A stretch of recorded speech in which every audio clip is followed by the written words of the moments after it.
And hitting our guts recently. We're talking about the trend of people turning more and more to prebiotics and probiotics. I don't even know what prebiotics are, but we're going to find out because registered dietitian Amy Reed is here right now to tell us what they do, how they can help us. But I've heard of antibiotics. You take those sometimes when you're sick. I've heard of probiotics, and now there are prebiotics. There's a lot of stuff going on, so sort of break this down for us a little bit. So a simple definition of both. So prebiotics is basically a non-digestible fiber that is thought once we get it into our guts will help the growth of the good bacteria. Okay. So that is found, I brought some examples. So prebiotics can be found in onions. Okay. Can be found in asparagus, bananas. These are all good things. Yeah, raw garlic. Okay. Leeks. There's some like whole grains that they think it might be in. Okay. And then then probiotics are basically the good bacteria in our gut. Okay. So some of it's in things like yogurt. So I brought some examples. Kefir. Some of it's in fermented foods like sauerkraut and pickles.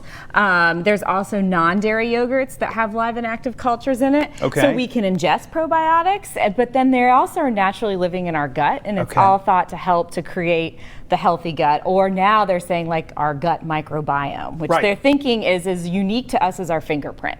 Really? Yes. That's kind of wild to think about. So with the prebiotics then, this kind of helps the bacteria to grow. This stuff actually kind of has the bacteria in it. Am I understanding that right? Yes. Okay. And so you can take a supplement of probiotics, but the thing is probiotic supplements are regulated by the Dietary Supplement Act. So therefore they're not necessarily required to go through third-party testing. So a lot of the supplements we may see in the store may not actually have the potency that they think it may. So, and certain probiotics are actually geared to help different GI conditions. Like some may be more geared towards like increasing our motility to prevent constipation. Some may be more towards helping with diarrhea. So if we just go buy a random... You don't want to mix those two things up. I'm just saying, if you're trying to go one way, you don't want to take a hard right. You know what I'm saying? No. Okay. So it's just a matter of if we're going to spend money on it, we might want to talk with our healthcare provider to make sure we're targeting what we want to target. Okay. Now, I had heard somewhere, and I can't remember if it was a study or a thing, I don't know what it was, but that in a lot of cases with probiotics, that we're taking stuff that's kind of going right through us and it's not really doing anything. That's true. That's true. So because it is a bacteria, it may be something our gut doesn't need, or it may not be really high in potency, so it's just going to go right through us. So. Okay. Now, do you see a doctor? Do you come to a dietitian to figure out, okay, what is, you said our guts are very sort of personal to us, to find out what you need in your particular case?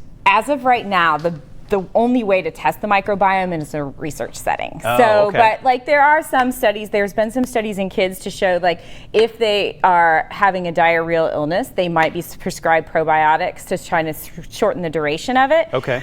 Typically, I think it's always good practice that if you're prescribed an antibiotic, eat yogurt every day or talk to your doctor about going on a supplement while you're on the antibiotic, because the antibiotic will take away all the bacteria, good and bad.